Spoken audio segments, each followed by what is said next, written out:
Alrighty. Now here's my third video of my hike. I've walked about I don't know, probably close to 1.3 miles. And already made friends with the puppy dogs. So this is, got my backpack on. I got 12 pounds in the pack. And I'm gonna go for about probably somewhere around 3.5 mile hike. So this will be on my McBean's Farms and Prepping. Prepping has to do with preparedness, food, water, you know, your health. Sometimes people forget that health is a extremely important prep, both physical and dental. I say if you got any dental work that you've been putting off, I get it done now. It's going to be more expensive later on. And also make sure you can, you know, walk a mile. You know, I know people that can't, and in times of SHTF, that'll be something that's very important. You know, the joke is, well, you gotta be able to outrun the zombies. You know, the zombies are not gonna be the undead. They are gonna be people that are gonna want your stuff. You gotta make sure that you're in physical shape and that you're prepared to, defend yourself, either fight or flight. But if you can't fight and you can't fly, well, then you're meat. So we got a new law that's going to be starting here in Illinois on January 1st, where they're calling it the Safety Act, which is kind of an oxymoron, because I don't know what it has to do with safety. They're going to be doing a no cash bail on quite a few crimes that I'd be concerned about. So, burglary, vehicle homicide, DUI, maybe that one I can say, but second degree murder, kidnapping, threatening. I just don't know why we keep electing these same idiots. I don't think y'all are paying attention. I see it online. I got one yesterday that she's sitting there trying to defend one of our politicians and trying to debate what the gun laws are here in Illinois. And I pop on her Facebook page, and she's from New York. You're from New York. Shut the hell up. All right, I live in Illinois. I know what the gun laws are here. We got a FOID card. We have background checks. We got places where, until they got struck down by the courts, you couldn't carry, in towns. I ain't talking about, areas that make sense. Here I got this person trying to tell me, oh, that's poppycock. Then I looked further at her Facebook and I realized, wait a minute, I've seen this picture before under a different name. So I swore I blocked her. And she was an idiot. But here she is. Same 3 pictures. So what you got, in my opinion, I think I'm on money, is you have a lot of these, they call them bots, but there's a person behind it that sit there and act like they're supporting constituents of that political figure. I've called a few of them out. I'll go to their page, no followers, no friends, 3 or 4 pictures, basically all kind of the same message. And then I'll sit there and call them for what they are. So you're a bot. You're a staffer. Make sure you sit there and say everything I said is just wonderful. Then what happens is other people see that and think, wow, maybe this is not such a bad idea, because there's so many people in favor of it in Illinois. Well, number one, she doesn't even live in Illinois. Number two, this is probably her third or fourth rendition, if not 40th, of the same person. You know, she gets really ignorant. And had one sit there and threaten my children. I reported her Facebook. That's probably why she's got a new one. I'm pretty sure this is the one I reported. You know, harassment and threats against others. But I'm like, when you're on the internet, you got to look at that profile. You got to look at what that person is saying. Where do they say they live from? What sort of content do they have down there? I'm going to have one who's disagreeing with me. But when I look at his profile page, I could tell he's a real person. And we probably weren't too far apart in a lot of our opinions. Just couldn't do math. So I spelled out the problem for him to show him what I said was actually true, and it added up. I know, man, it's racist now. But, and then that was the end of it. But I could tell he was a real person, you know, where a lot of these ones, 3 or 4 pictures, 1 or 2 other staffers following you. Give me a break. You ain't fooling anybody. Stop it. And the people that are falling for it, stop. Damn it. Go look in there and see who they are. Does this seem like a real person? You know, does this person belong to the same state that they're making an opinion on? Because I could really care less what somebody from New York thinks. To be honest with you, you're in New York. You've got your own issues. We got ours here. And they're plenty, and they're going to get worse. Where they figured the idea of a no cash bail for these violent crimes, somebody could assault you and be on the street the next day. And if you press charges, they're probably coming at you again. You know, be as effective as that restraining order. You know, a piece of paper don't stop anybody. So my advice in Illinois is I would really start rethinking who you're voting for come this November. Because they snuck this one through in the middle of the night, nice and quiet. And I would go find out who voted in favor for it. I wouldn't vote for them again. It's the only way these people learn. You knock them out of a job. But so far, we never do that. We just keep voting straight ticket. Straight ticket. Straight ticket. That's all we do. Here's a little here. Got one of those little moths. These things grow in the millions. So, you know, the only way to change the system is to vote out the people that are in it. It's the only way. You gotta pay attention. I got people I know personally that just blindly believe this stuff. And I'm like, oh my God, people. And then when I tell them the truth, they're like, oh, I didn't know that. Well, you didn't bother to look.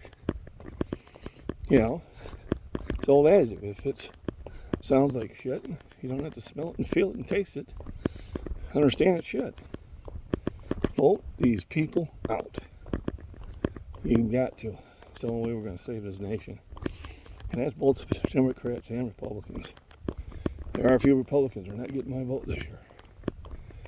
You know, because they voted for some really stupid stuff. So it ain't happening. Yeah, that's kind of my rant one on here. I just can't believe that they're passing this and calling it the Safety Act. Nothing safe about it. A lot of people are going to get hurt. Because that person's getting right back out the door. They were doing some statistics on California, New York, letting all those criminals out. You know, early release. 70% of them commit more crime.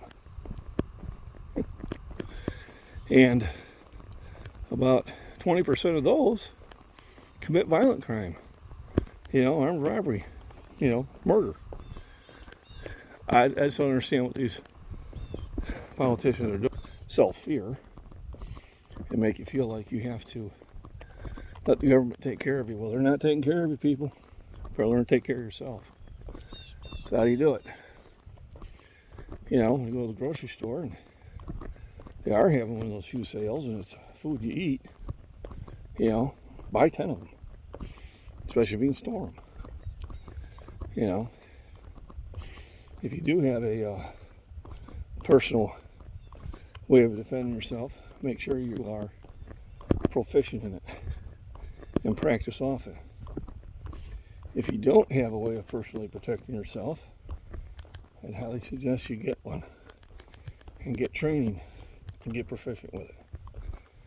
Because in the next couple years, violent crime is up 37%. That's significant. 1 or 2% significant. 37% is they don't respect it anymore.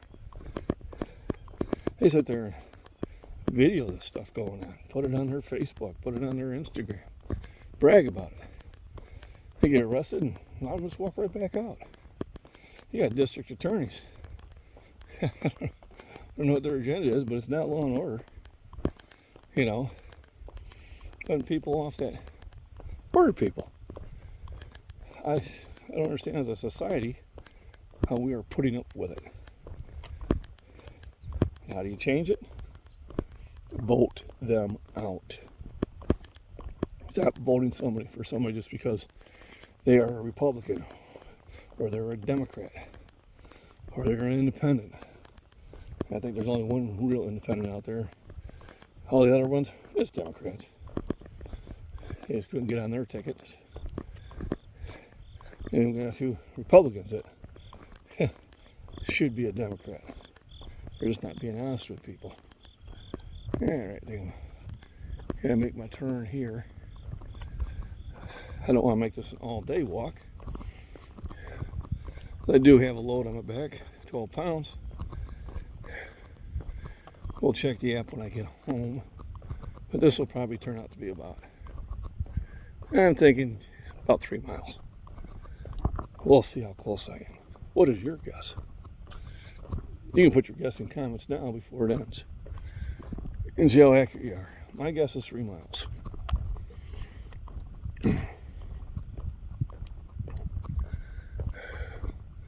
Only because I know the area well. So this is the junkyard. Now last spring, during the spring, there'd be music playing and lights on. Now there's not any music or lights on, but the trucks have moved. Actually, there's an additional truck, and the Ford truck has moved position. So that tells me that there's still someone there. Can't imagine just all the cool stuff that's got to be in there. There's a big rototiller. I don't know how you get into the house. I guess right there. I've never talked to the person.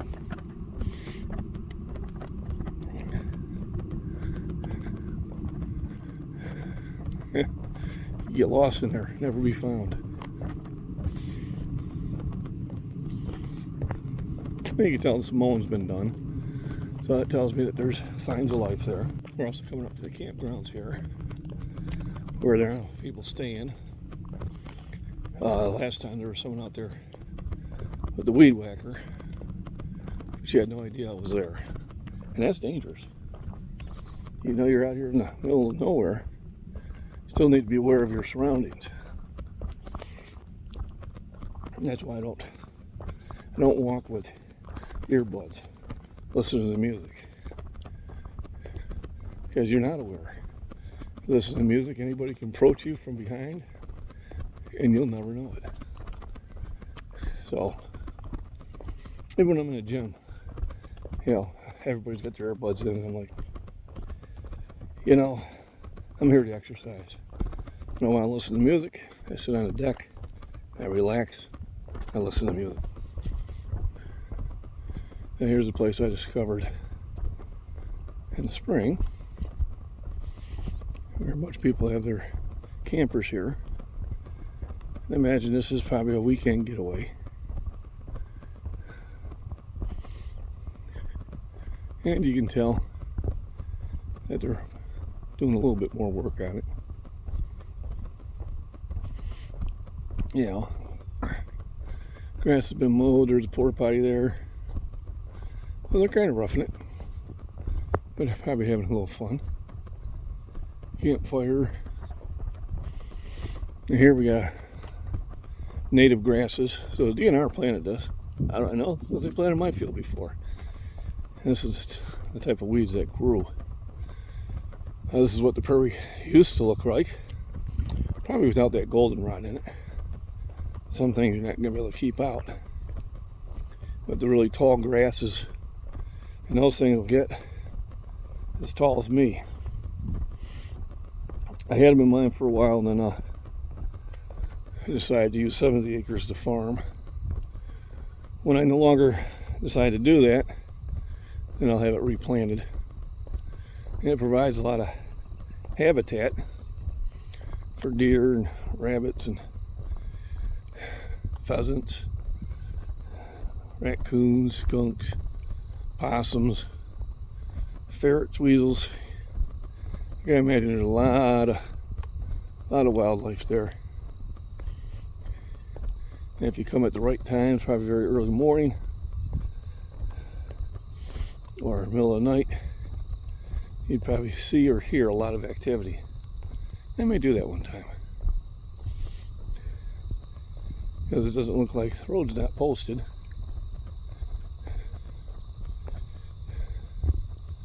So I could come out here and do a midnight surveillance. That'd be pretty cool. That'd be midnight because I'm working. So if I ever do get the gumption, just coming out here and filming at night, I probably need to get some sort of night vision recording device. Yeah, a bird just flew from there. There it goes. A lot of flowers. Flowers produce nectar for the hummingbirds and for a lot of the butterflies. Produces seeds for the field mice and other small rodents. And they in turn are food for next level predators. So this is a very healthy habitat here. And they're probably being paid for it, or at least getting a tax break, which they should. Otherwise, you can just develop it. And there you go, more wildlife. A lot of times we complain about that, but then I see people who own, 5 acres, and they mow all 5 acres. Oh, it looks pretty. It's a beautiful lawn. Nothing can live there. And one guy did that, all mowed down. And then he had a Habitat for Wildlife, sign posted in his yard, with a pheasant on it. And I said, what do you think you're actually providing habitat for? He goes, pheasants. No, you ain't. Because you let your back 3 acres go, you are. But you mowed every inch of lawn you had. I said, take it out. He goes, what do you mean? I said, take it out or I'll report you. You're getting a tax write-off and you're not providing habitat. Not happening. I provide habitat. And I still don't claim a tax. So a nice walk. I'm glad I did it because it was going to be pretty much the only activity I did today. Exercise-wise. Because the arm needs to heal. I can't sit there and have my arm locked up on Sunday and be out there trying to throw in pain. But I can already tell it's starting to feel better. I'll lay easy on it today and probably tomorrow. And then probably Saturday I'll just go and I'll throw a little bit, not too much. I can tell that long session really got me sore in a lot of new places. You know, lifting weights is one thing, but when you do a sport activity that requires a lot of different muscles together, and it also, you know, builds you up. So my arms and shoulders were definitely talking to me last night. But they feel better. They always heal. Just need to eat. Oh, another thing I did, and this is on the prepping side, is I always stop and I get canned meat, usually Keystone. So I picked up a bunch of the pork, and I picked up 3, opened 2 of them, and made a pork barbecue out of it in the crock pot. Now I haven't had it yet because I made it before I went to work, but the wife has. And the reason I did that because you're buying something to use later on in case, you know, shit hits the fan. And you want to know, is this something I'm really going to enjoy eating? Now, yeah, if you're starving, you'll eat anything, but you really want to make sure you have stuff that you'll enjoy. So I said, I'm going to make it, and if the wife approves, then I'll buy more of it. Because mostly I got chicken and beef, which are easier. Pork can be kind of iffy on what we like, what we don't like. So I turned it on low when I left for the hike, and then that'll be my lunch. And I think I'll go get me a second breakfast, probably just cereal.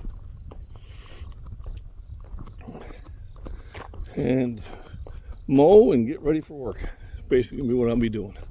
So everybody, stay healthy, stay prepped, buy extra food, buy extra water. You know, make sure that you got the essential medicines, Band-Aids. Because when you get cut, boy, you go through those Band-Aids really fast. You think, wow, I got 2 boxes of Band-Aids. That'll last me all year.